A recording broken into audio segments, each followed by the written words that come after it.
नाशिकमध्ये महाविकास आघाडी आणि महायुतीमध्ये बंडखोरीचं पीक। कल्याणमध्येही शिवसेना उद्धव बाळासाहेब ठाकरे पक्षात बंडखोरी, बंडखोरांकडून स्वकीयांनाच थेट आव्हान। ठाण्यातील बंडोबांचा थंडोबा, भाजप श्रेष्ठींच्या तंबीनंतर नायकांची नाराजी दूर। संजय केळकर देखील म्हस्केंच्या प्रचारात सक्रिय।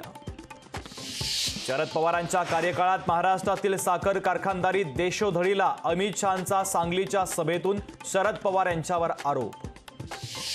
उद्धव ठाकरे आणि काँग्रेसची वोट बँक आता सारखीच, उद्धव ठाकरेंवर अमित शहांचा हल्लाबोल। नारायण राणेंच्या विजयाची जबाबदारी किरण सामंतांची, नारायण राणेंचं काम करण्याचे अमित शहांचे सामंत बंधूंना आदेश।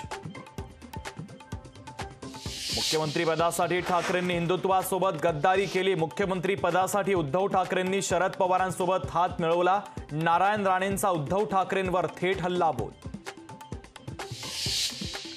आम्ही सांगलीचे वाघ, ठाकरेंसमोरच विश्वजित कदमांचं विधान, तर वाघ लपून हल्ला करत नाही, समोरून हल्ला करतो। कदमांच्या वक्तव्याचा जयंत पाटील आणि राऊतांनी घेतला समाचार।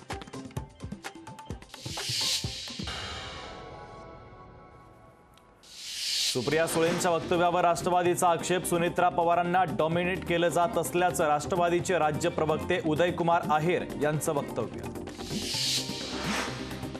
रोहित पवार मतदारांना धमकावत असल्याचा अजित पवारांचा आरोप, तर मत दिलं नाही तर ऊस नेणार नाही अशी धमकी देत असल्याचा अजित पवारांचा आरोप।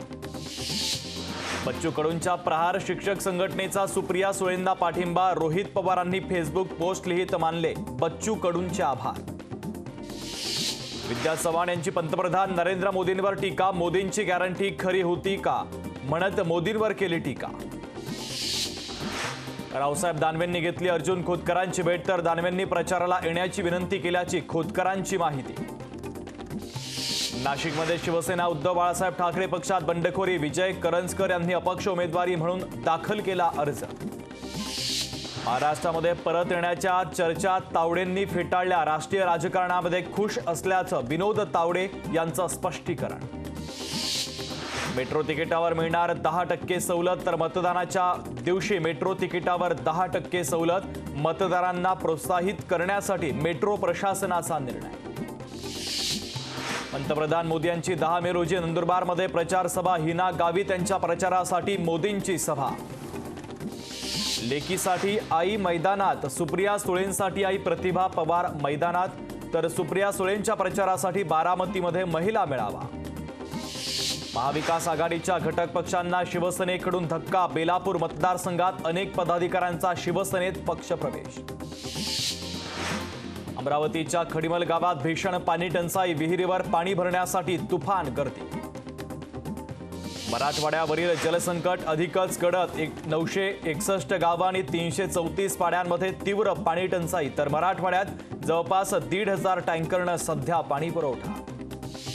बनावट वाहन नोंदणी रॅकेटचा नवी मुंबई पोलिसांनी केला पर्दाफाश, कारवाईत 3 आरटीओ अधिकाऱ्यांसह 9 आरोपींना ठोकल्या बेड्या।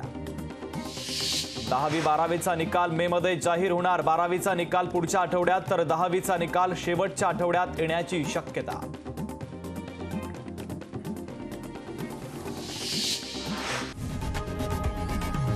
लोकशाही मराठी ऐका, पहा, जागरूक रहा।